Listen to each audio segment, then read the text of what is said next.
Donc, on est rendu à la 13e personne inscrite sur la liste des questions, M. Éric Tremblay, qui veut discuter de l'évaluation municipale avec M. Applebaum. Bonsoir, M. Tremblay.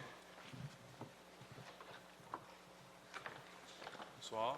Bonsoir à tous. Ma question s'adresse à M. Applebaum. Je voudrais demander une question par rapport à l'évaluation municipale, par rapport au pied, pas au pied, mais au mètre carré de terrain. Quand on regarde à la salle, on voit qu'il y a une iniquité de, exemple, la salle drive-in, et c'est 330 $ du mètre carré. Et par la suite, si on regarde à côté de l'hôtel de ville de la salle, c'est 340, etc. Il y a une iniquité. Quand on pense que la salle drive-in est juste sur le bord de l'eau, on dit un terrain vraiment incroyable là, sur le bord de la rive.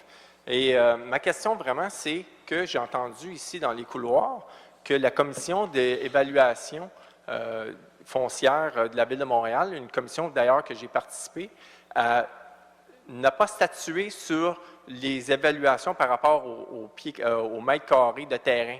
Voulant dire que mes recommandations ou mes points que j'ai emmenés, voulant dire qu'il y avait une iniquité du mètre carré de différentes régions de la Ville de Montréal, n'a pas été tenu compte. Voulant dire qu'un endroit sur la salle, exemple sur le boulevard Newman, ça peut être 180 $ le mètre carré, mais sur la rue Maher, ça peut être 340 le mètre carré, qui est inéquitable pour ça. Fait que je voudrais savoir, est-ce que c'est le cas que sur la commission, ils ont décidé de ne pas tenir compte du mètre carré par rapport à l'évaluation?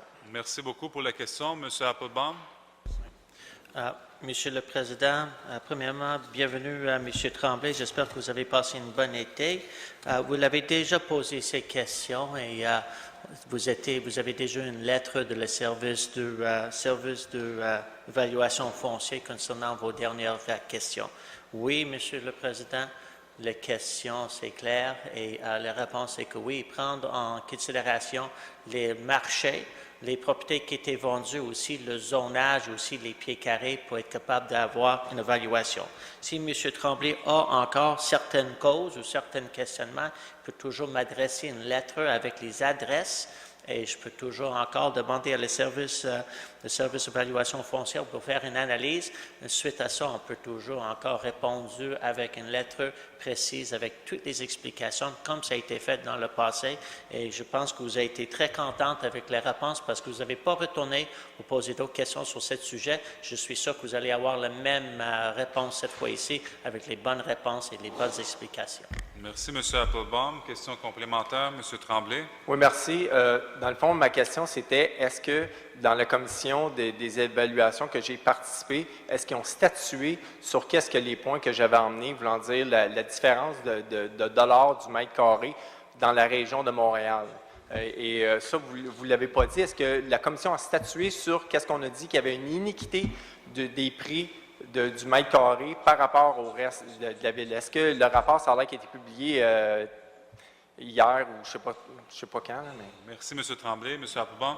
Monsieur le Président, ce n'est pas une modification, c'est statué, c'est exactement comme ça, c'est calculé, comme ça, on n'a pas besoin de faire aucun changement.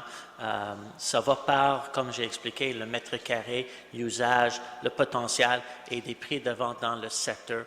Comme ça, oui, d'une rue à une autre, ça peut varier. Même aussi, dans une rue, il peut y avoir des différentes évaluations. Ça dépend toujours des pieds carrés et qu'est-ce qui peut être construit là-dessus et le zonage actuel, Monsieur le Président. Comme ça, on n'a pas besoin de statuer là-dessus. C'est clair. Merci, M. Applebaum. Fait qu'on continue comme avant, c'est ça? Je voudrais déposer ça, s'il vous plaît. Oui, absolument. OK. Merci beaucoup. Merci, M. Tremblay. Bonne soirée.